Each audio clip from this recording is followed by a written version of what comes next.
favorablement, Seigneur, pas selon nos désirs à nous, mais selon ta volonté parfaite. Et nous savons que tu veux tout ce qui est bien pour tes enfants, Seigneur. Nous les déposons entre tes mains, nous les confions et nous te confions chacune de nos vies, Seigneur.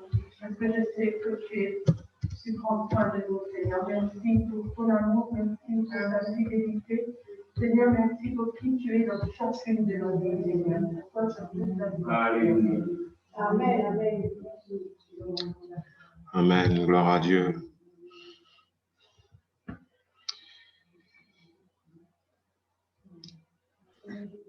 Ouais. Oui, Seigneur, amen. Bienveillance de ta part, Seigneur. Bénédiction de ta part, Seigneur. Nous avons les richesses dans les ciels et nous avons sur la terre, Seigneur. Parce que tu es présent avec nous, en nous, Seigneur. Ta puissance s'accomplit en nous. Parce que tu as dit toi-même, tu as donné la promesse d'être tous les jours avec nous. Nous pouvons nous attendre à toi, Seigneur. Quelle que soit la circonstance. On nous attendre à toi quand tout va bien comme quand tout va mal. Il est vrai que, Seigneur, que l'ennemi voudrait saper, Seigneur, notre joie, détruire notre morale, Seigneur. Et quand nous nous appuyons sur toi, Seigneur, nous ne pouvons que nous réjouir. Nous ne pouvons, Seigneur, qu'être dans la joie. Seigneur, tu as connu les tribulations pour nous, Seigneur. Tu as connu la souffrance pour nous, afin que nous-mêmes, Seigneur, nous devions victorieux. Victorieux sur les épreuves, victorieux sur les maladies, victorieux sur les agressions de l'ennemi. Oui, Seigneur, ce soir encore, nous voulons être attentifs, Seigneur, attentifs à l'esprit. Ce que l'esprit nous dira encore ce soir au travers de la bouche de notre frère. Bénis mes frères et mes sœurs qui sont rassemblés. Demande, Seigneur, une onction particulière de ton esprit sur chacun. Et que ta gloire, Seigneur, que ta paix, ta joie, ton assurance, Seigneur, soit dans le cœur de chacun. Béni sois-tu, Père, au nom de Jésus. Amen. Amen, alléluia. Merci, Seigneur. Et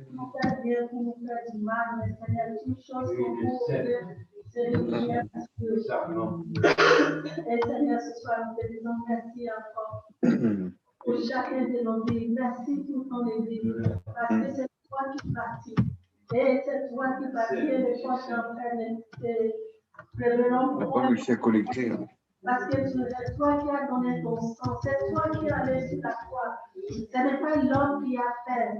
Oh Seigneur, ce soir, nous te disons merci pour ces questions.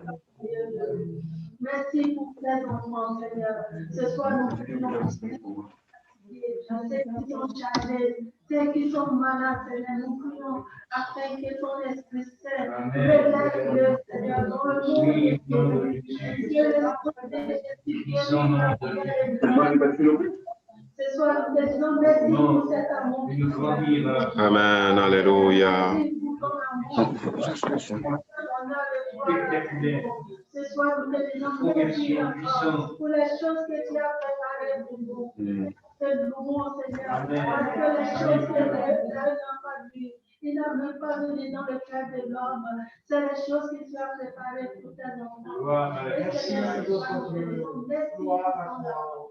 Gloire à ton nom, Seigneur. Louange à toi, Père. Dans le nom de Jésus. Amen, amen, amen. Amen, alléluia. Je veux te prier, Seigneur, pour le frère de Corinne Benoît. Tu vois ce jeune homme, Seigneur. On ne le connaît pas, mais toi tu le connais. Et nous prions pour lui afin que, Seigneur, d'intervenir dans sa vie, de garder, de la protéger contre les attaques de l'ennemi. Nous croyons, Seigneur, que tu as de grandes choses sûrement pour lui. Un programme de bénédiction, de délivrance, un programme de salut, bien sûr, en Jésus-Christ. Alors, Seigneur, par la foi en Jésus-Christ, nous te le confions. Amen, amen. Amen.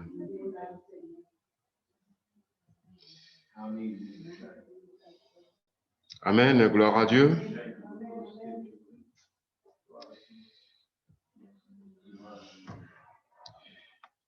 Voilà, on va reprendre Romains chapitre 14.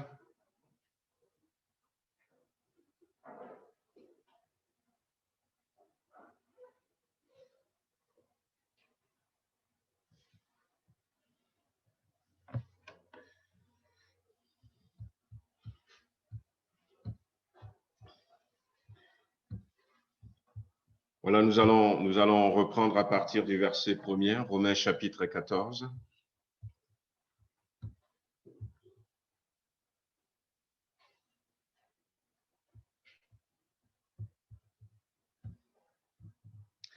Alors, il est écrit, faites accueil à celui qui est faible dans la foi et ne discutez pas sur les opinions. Tel croit pouvoir manger de tout, tel autre qui est faible ne mange que des légumes.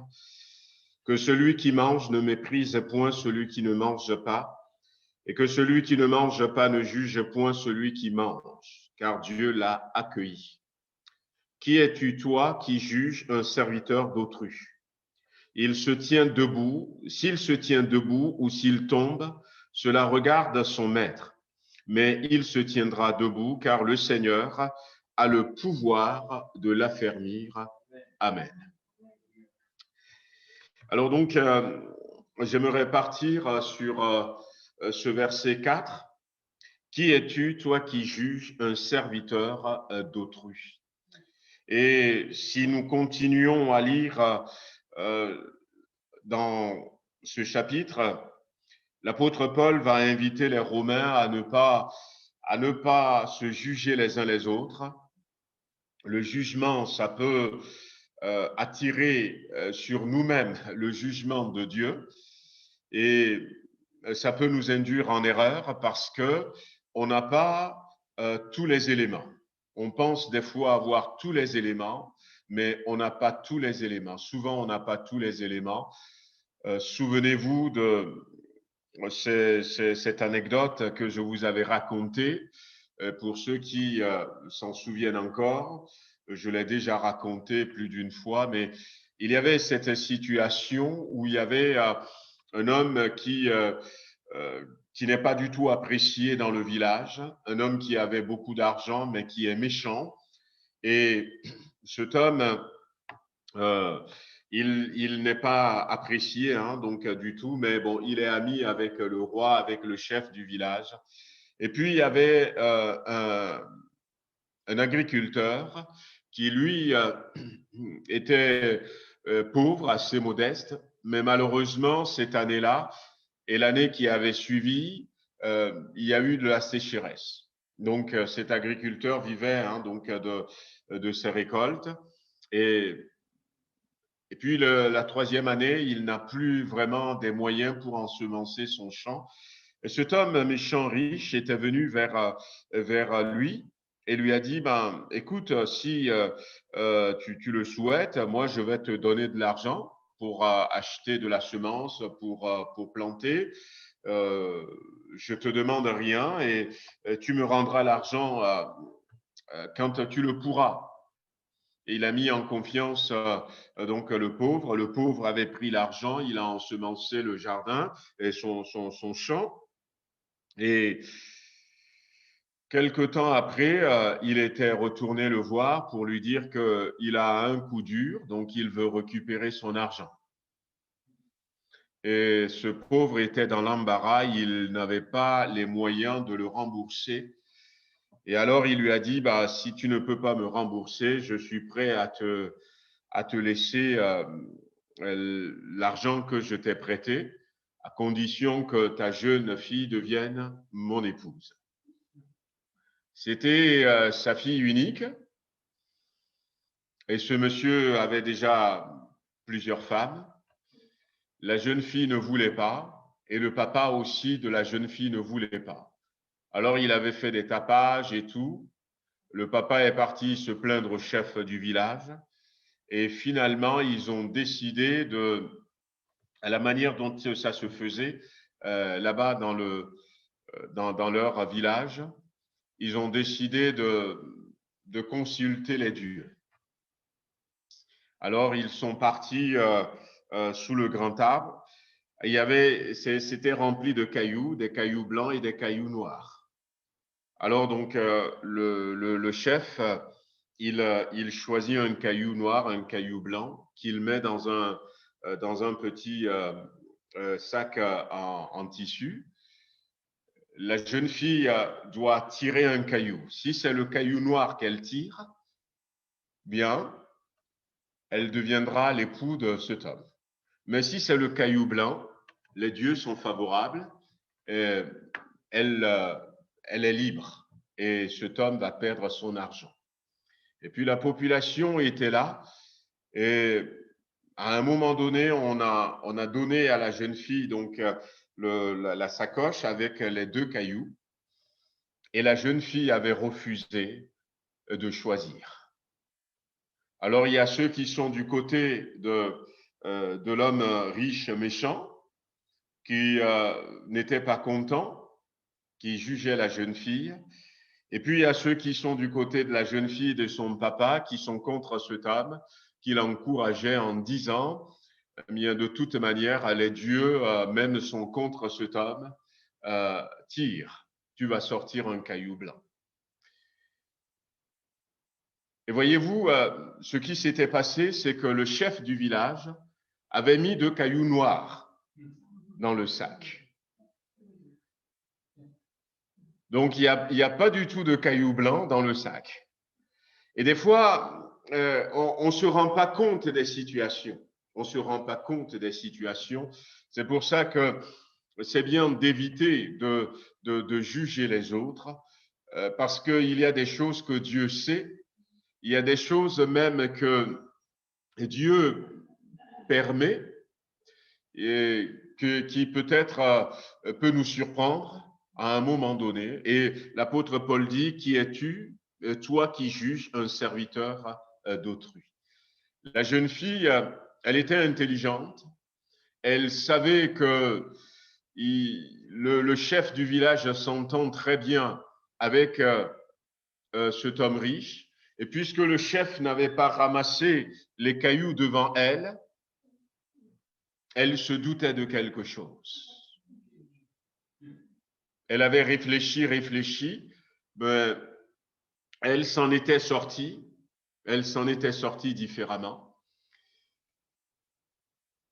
C'est pour finir l'histoire, hein, mais comment est-ce qu'elle s'en était sortie? Elle avait finalement accepté de tirer un caillou. Elle a tiré un caillou et elle a refusé de montrer le caillou qu'elle a tiré. Elle a refusé de montrer le caillou. Alors, eh bien, on l'a obligée, finalement, comme il y avait des cailloux noirs, elle s'était baissée, elle a mélangé le caillou par terre. Et puis les sages ont dit, de toute manière, comme c'est supposé avoir un caillou blanc, un caillou noir dans le sac, on va regarder dans le sac. Si dans le sac, il y a un caillou noir, ça voudrait dire qu'elle a tiré un caillou blanc. Et si dans le sac, il y a un caillou blanc, et ils ont regardé dans le sac, il y avait un caillou noir, donc ils ont dit, elle a dû tirer un caillou blanc. Bon, elle s'en était sortie comme ça, mais il fallait voir les encouragements d'un côté et puis les attaques de l'autre. Et ils ne savaient pas la réalité. Combien de choses nous échappent? Combien de choses nous échappent? Je vous ai raconté cette histoire aussi d'une sœur en Christ que nous connaissons bien, qui était dans notre église. On était partis donc en conférence, en mission, pour une semaine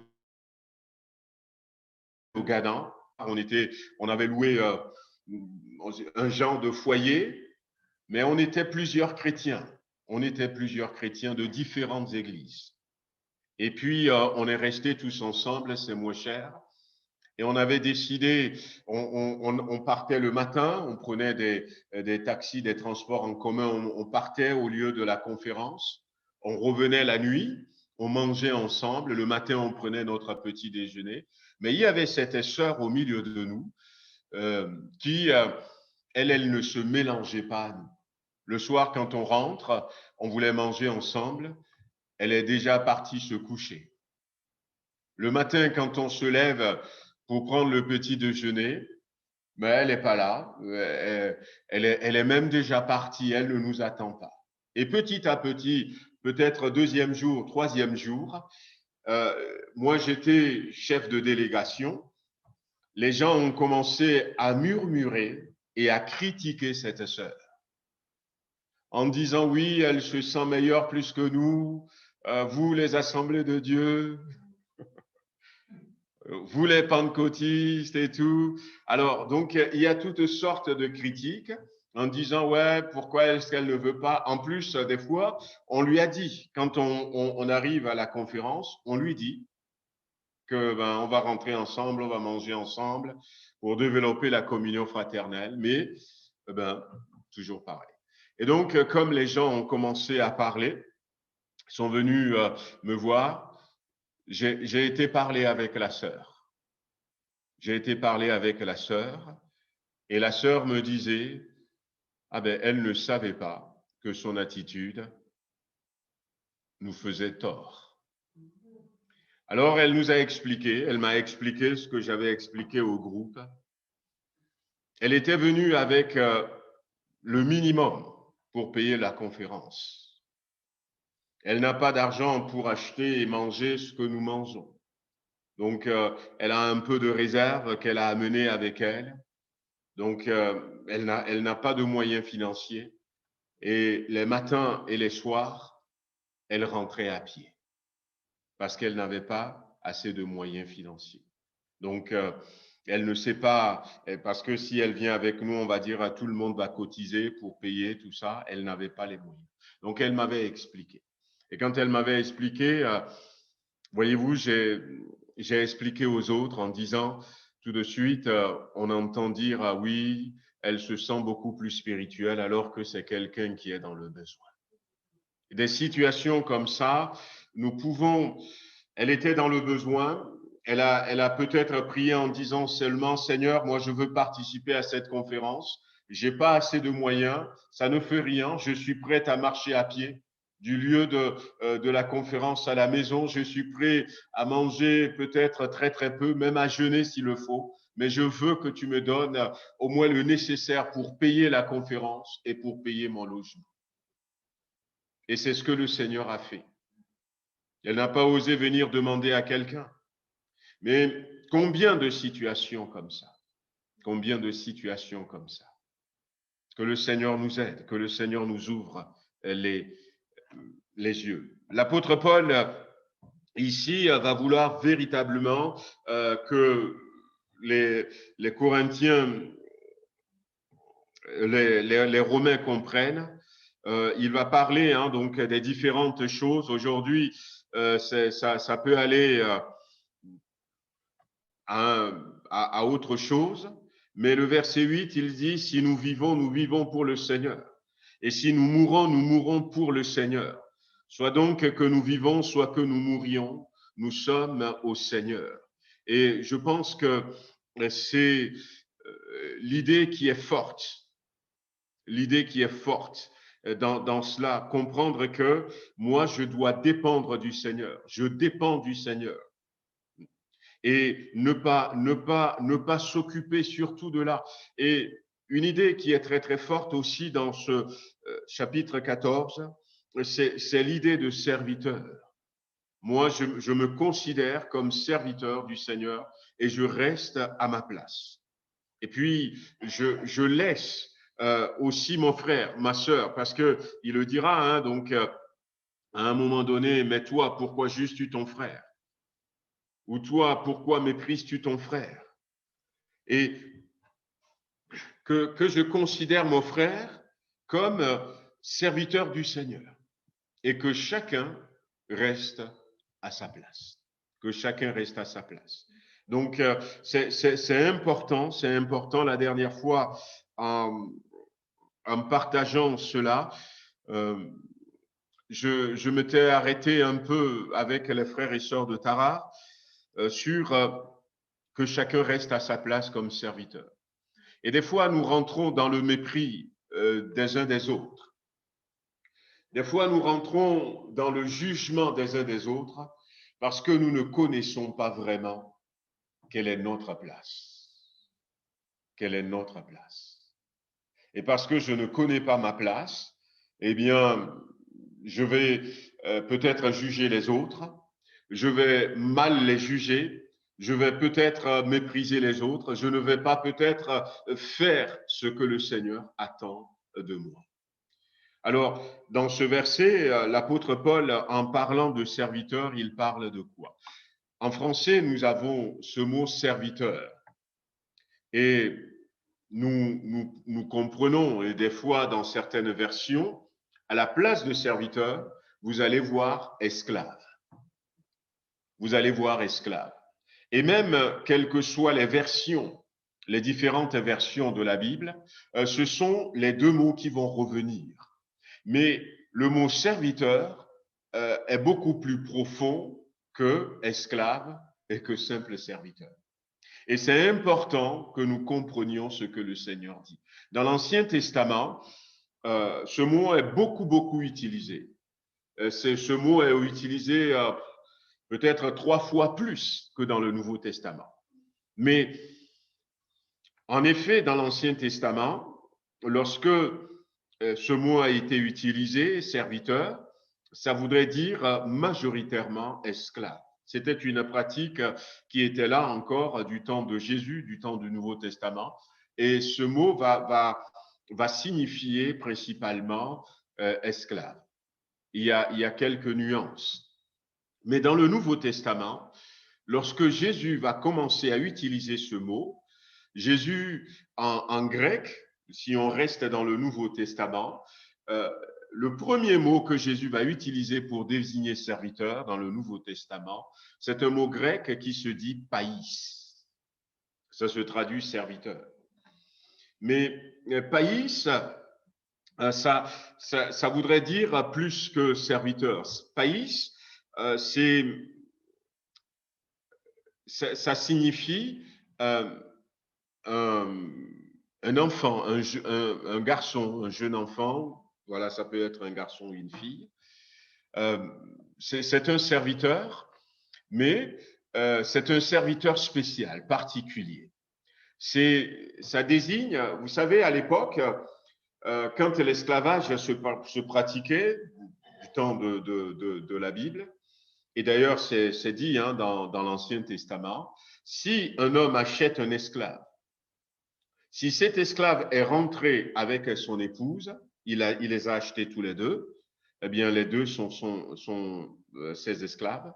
Mais si l'épouse et l'esclave, donc et son épouse, donnent naissance à un enfant, l'enfant devient esclave du maître. Si l'homme est rentré seul comme esclave, si la femme est rentrée seule comme esclave, avant de se marier, l'esclave doit demander la permission à son maître. Et quand l'esclave va se marier, même après, tous les enfants de l'esclave sont esclaves du maître, deviennent en quelque sorte propriété du maître. Et païs, ça désigne cet enfant esclave. Non pas, païs veut dire, ça signifie esclave, serviteur, mais ce n'est pas un serviteur qu'on a été acheté, mais c'est quelqu'un qui est né dans la maison. Et Jésus fait la distinction en nous appelant serviteur, c'est le premier mot qu'il va utiliser. Vous êtes nés dans la maison. À tous ceux qui l'ont reçu, à ceux qui croient en son nom, il leur donne le pouvoir de devenir enfants de Dieu. Enfants de Dieu. Et plus tard, quand cet enfant va grandir, ce serviteur païs va grandir, eh bien, il a beaucoup plus de considération que l'esclave qui a été acheté, qui a été amené. Parce que moi, je suis né dans la maison. Et un païs, un esclave qui est né de la maison, et souvent aussi, si le maître de l'esclave, tout ça, il faut savoir que ce sont leurs enfants. Ils ne disent pas, eh bien, c'est l'enfant de mon esclave. Non. Il y a une relation différente entre cet enfant et son maître. Et même si ce n'est pas lui qui est le père biologique de l'enfant, l'esclave, la maman ou le papa, quand l'enfant va commencer à grandir, ils vont dire à cet enfant, en montrant le maître, c'est ton papa. L'enfant ne va pas appeler son père biologique papa, mais il va appeler son maître papa. Lorsque vous priez, dites « Notre Père qui est aux cieux ». Notre Père qui est aux cieux. Et c'est cette relation que Jésus nous a révélée en disant que Dieu, c'est votre Père. Et que vous, en croyant en moi, eh bien, je vous donne naissance par mon Esprit Saint dans la maison de Dieu. Nous avons tout le droit d'appeler Dieu notre Père. Jésus va utiliser ce mot en premier. Dans l'Ancien Testament, il y a l'exemple de Eliezer de Damas.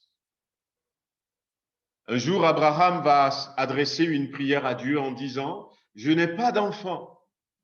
C'est celui qui est né dans ma maison qui est ou qui va être mon héritier. » Regardez l'importance de ce serviteur Païs. Quand le maître n'a pas d'enfant, eh bien, il choisit parmi, s'il y en a un, tant mieux, mais s'il y en a deux, s'il y en a trois, il choisit parmi ses enfants qui l'ont appelé papa. Si lui-même n'avait pas d'enfant, qui l'ont appelé papa. Et à un d'entre eux, il va donner son héritage. Il va donner son héritage. La Bible dit que nous sommes appelés les héritiers de Dieu. Et la Bible va le dire. Nous sommes co-héritiers avec Christ.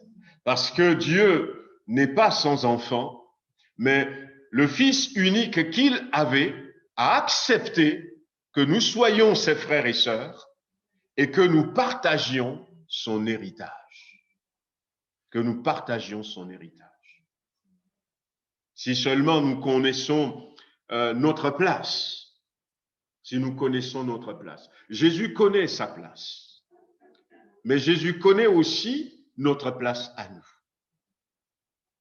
Et Jésus n'a jamais méprisé quelqu'un. Il ne le fera pas, parce qu'il connaît sa place.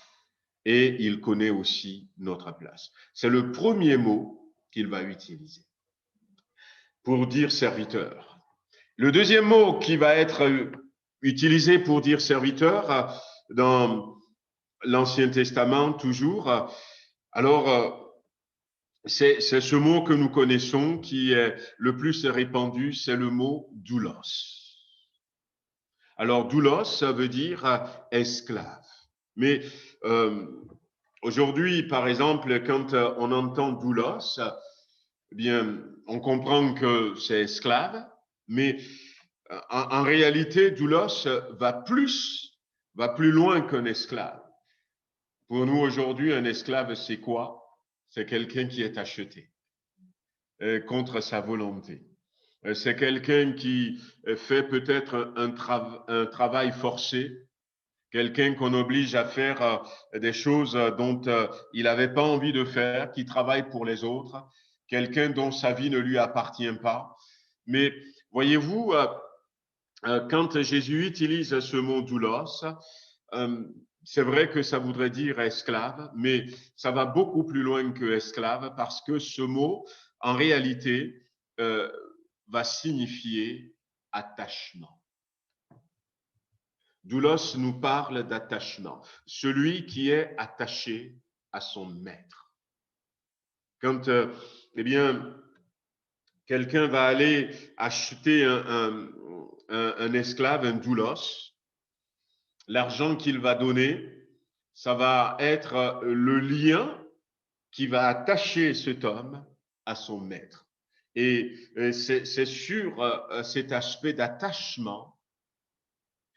J'avais vu dans un film une séquence où il y avait donc comment l'appelle-t-on, où il y avait deux généraux romains qui ne s'appréciaient pas, qui se querelaient, tout ça. Et puis, un jour, il y en avait un qui était parti au marché des esclaves, et puis son rival était là. Alors, le premier voulait acheter un esclave. Il voulait acheter un esclave, et son rival aussi voulait acheter le même esclave.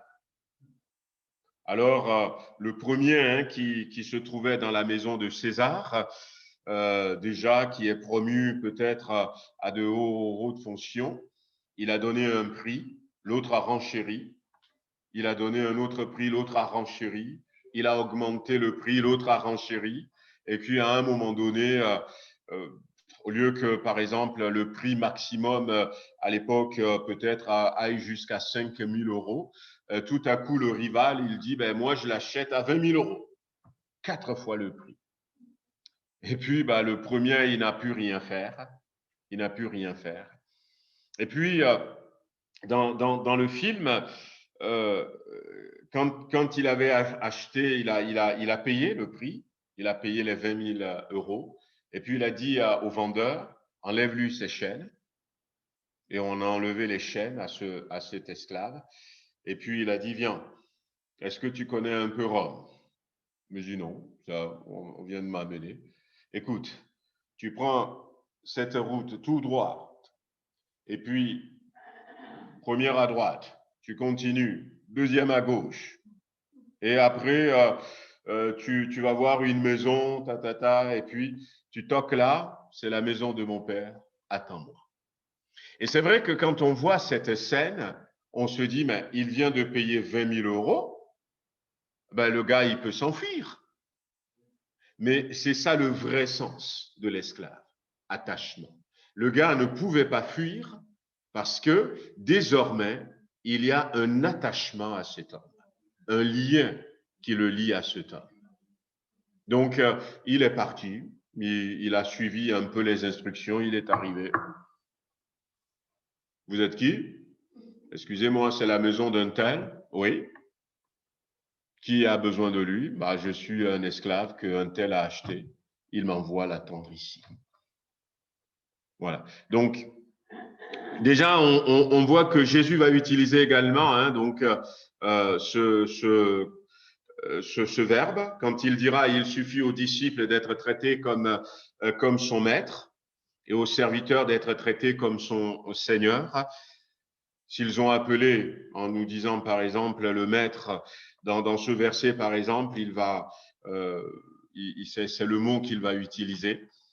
Mais Jésus est en train de dire en quelque sorte que si nous sommes attachés à lui, et c'est là où je dis, si nous comprenons bien la place qu'est la nôtre, nous n'allons pas chercher même à juger les autres, nous n'allons pas chercher à les mépriser, parce que nous serons véritablement attachés à notre maître.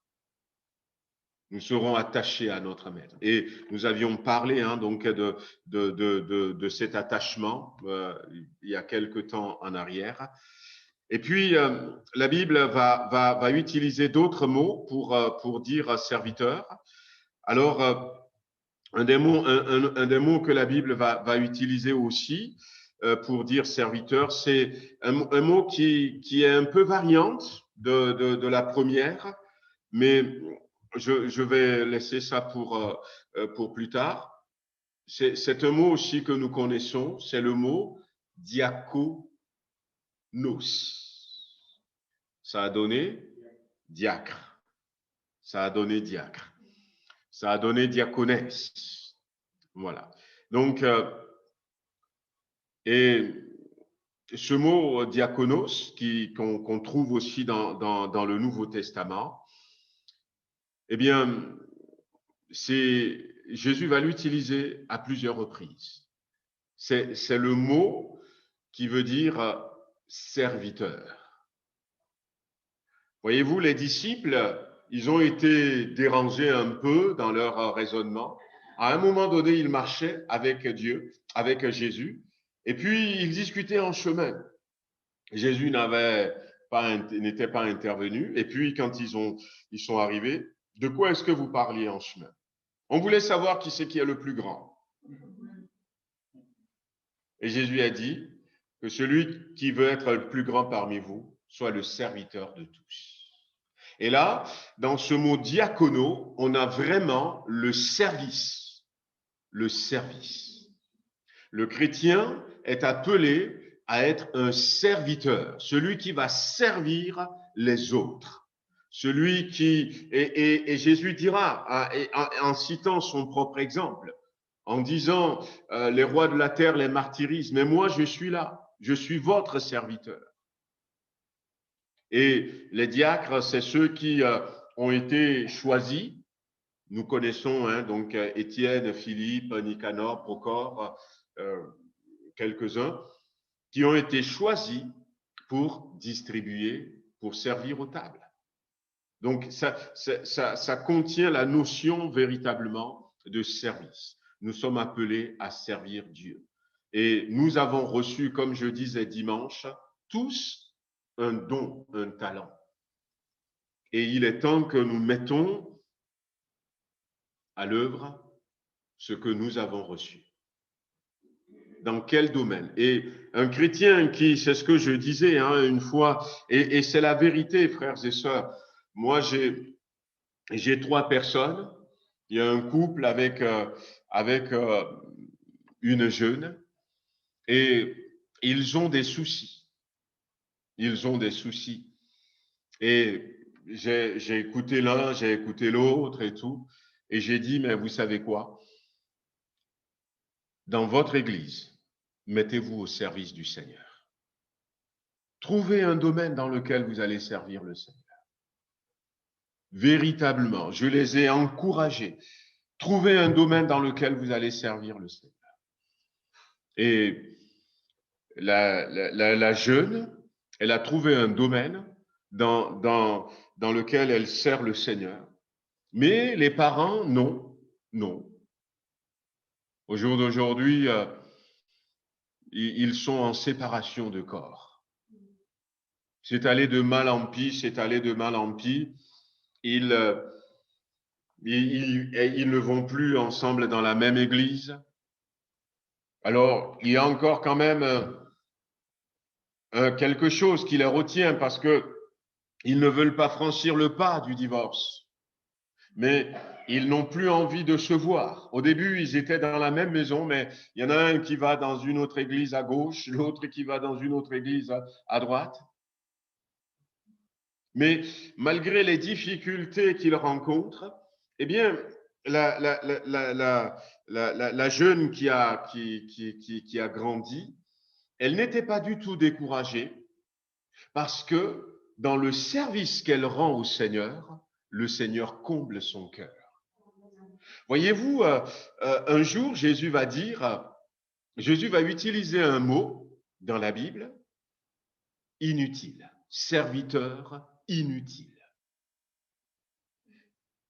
Et certes, Jésus va dire, considérez-vous comme des serviteurs inutiles, mais le serviteur qui n'apporte rien, qui ne rend aucun service à son maître, vous pensez que son maître va le chouchouter?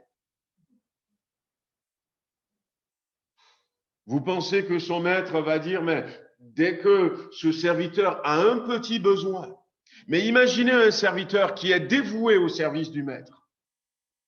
Quand le maître dit, mais tiens, il faut apporter ce colis, ah ben tiens, il est déjà là. Moi, je veux y aller. Ah, je veux qu'on me prépare ça. Il est déjà là. Imaginez que ce serviteur, un jour même, le maître le voit, il tousse un peu, sans rien dire au maître. Le maître dit, bah, écoute, je vois qu'il commence à faire frais. Je vais changer ton vêtement. Parce que le maître tient au serviteur qui le sert. Et le maître va vouloir faire plaisir à ce serviteur. D'autant plus que le maître que nous avons, c'est un bon maître. C'est un bon maître. Ce serviteur qui est toujours là. Et des fois, en disant, oh, je ne peux pas, je n'ai pas envie, tout ça, nous faisons du tort à nous-mêmes. Nous nous faisons du tort à nous-mêmes parce que nous nous soustrayons de toutes les bénédictions. Des fois, on pense que la vie chrétienne, c'est simplement demander à Dieu que nous allons recevoir, mais on sait que c'est pas ça la vie chrétienne parce que tout ce qu'on demande à Dieu depuis, on a claqué du doigt, mais ça n'a pas marché. Donc, nous comprenons que ça ne marche pas comme ça. Mais et aussi, en servant le Seigneur, nous vivons de belles expériences.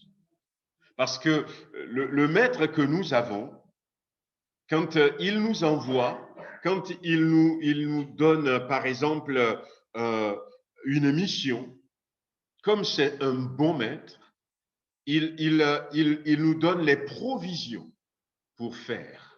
Et c'est comme ça que quand on va évangéliser, des fois, le Seigneur va faire qu'on va vivre de belles expériences, toutes simples, qui va remplir notre cœur de joie. Et puis, on est vraiment content. Alors qu'il y a d'autres chrétiens, ça fait des jours, des semaines, qui cherchent à être joyeux et qui n'en ont pas. Et puis nous, des fois, on revient, on est content, on est gaillard, et puis parce que voilà, ça s'est bien passé, on est rempli de joie, on est confiant. Il y a certaines personnes qui, cherchent à savoir s'ils sont réellement sauvés, l'assurance du salut. Mais en servant le Seigneur simplement, la présence de Dieu qui nous accompagne, la paix de Dieu qui nous accompagne, nous dit que nous n'avons rien à craindre, voyez-vous. C'est important, diaconos. Bon, nous, dans notre église, au fait, on n'a pas des diacres, mais même dans les autres églises, il y a certaines églises, il y a des diacres, mais ce mot diacono, ça va au-delà de 2-3 personnes. C'est tous les chrétiens qui sont appelés à être des diacres. Nous sommes des enfants de la maison de Dieu.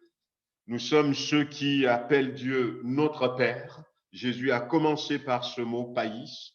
Mais nous sommes aussi des doulos, ceux qui sont appelés à être attachés à leur maître. Et même si le maître, et c'est ce qui se passe un peu comme dans cette image que je vous ai donnée, le maître qui a acheté cet esclave a dit, rentre à la maison, attends-moi là. Le maître n'a pas suivi. Jésus est parti au ciel. Il nous dit, voilà, attendez-moi sur terre, je vais vous appeler, vous allez me rejoindre. Mais il a toute confiance et c'est nous de montrer cet attachement à notre Dieu. Et même si notre Dieu n'est pas là, et ne surtout pas faire la même erreur que le peuple d'Israël dans le désert, qui vont attraper Aaron en disant, ce Moïse qui nous a fait sortir, nous ne savons pas où il est, fabrique-nous un Dieu que nous voyons, que nous touchons. Non, pas du tout. Jésus a confiance, il a confiance, et c'est à nous de rester attachés à lui. Et puis, le troisième mot que nous avions vu, c'est à nous aussi de rester des serviteurs et des servantes, de servir le Seigneur d'une manière ou d'une autre, dans la prière, dans l'intercession, dans le témoignage, à l'église, un peu partout. Si on veut le servir, il y a toujours un moyen de le faire. On va s'arrêter là. Et puis, la prochaine fois, je continuerai un peu sur les serviteurs parce qu'il y a d'autres mots encore qui vont peut-être vous surprendre, que Jésus a utilisés pour nous dire que nous sommes ses serviteurs. On remercie le Seigneur. Voulons te bénir, Seigneur notre Dieu, nous te louons, nous t'adorons, nous te remercions de tout notre cœur pour ces moments passés devant toi. Nous ne voulons pas être de ceux qui vont juger, Seigneur, vont mépriser les autres. Nous ne voulons même pas nous comparer, Seigneur, aux autres. Chacun a sa mission, Seigneur. Chacun a un chemin tracé qu'il a reçu de toi. Nous voulons simplement, Seigneur, que tu nous aides à connaître réellement qui nous sommes.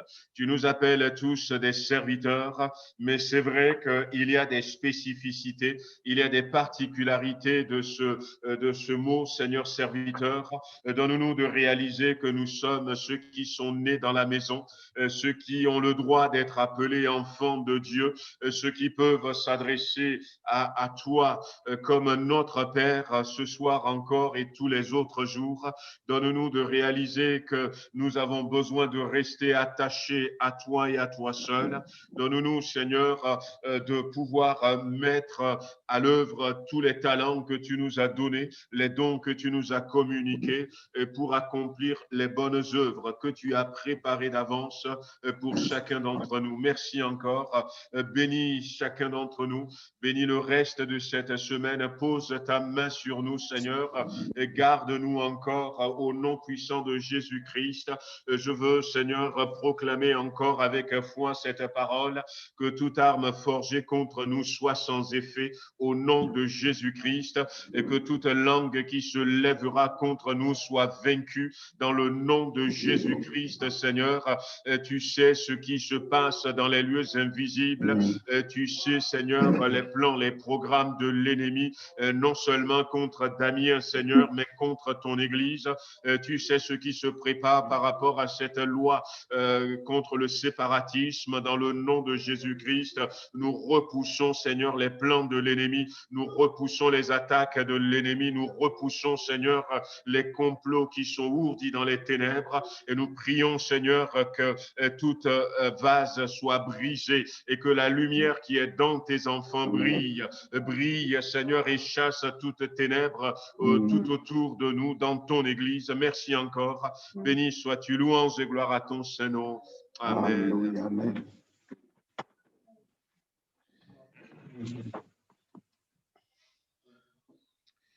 Amen. Gloire à Dieu. Amen. Merci Seigneur. Amen, amen. Voilà, que le Seigneur nous bénisse. Que le Seigneur pose sa main sur chacun d'entre vous. On se dit à vendredi. OK. Vendredi 12h30 pour ceux qui peuvent. Présentiel et connexion Zoom. Et puis vendredi soir à 19h, on va faire pareil, présentiel et connexion Zoom. Amen.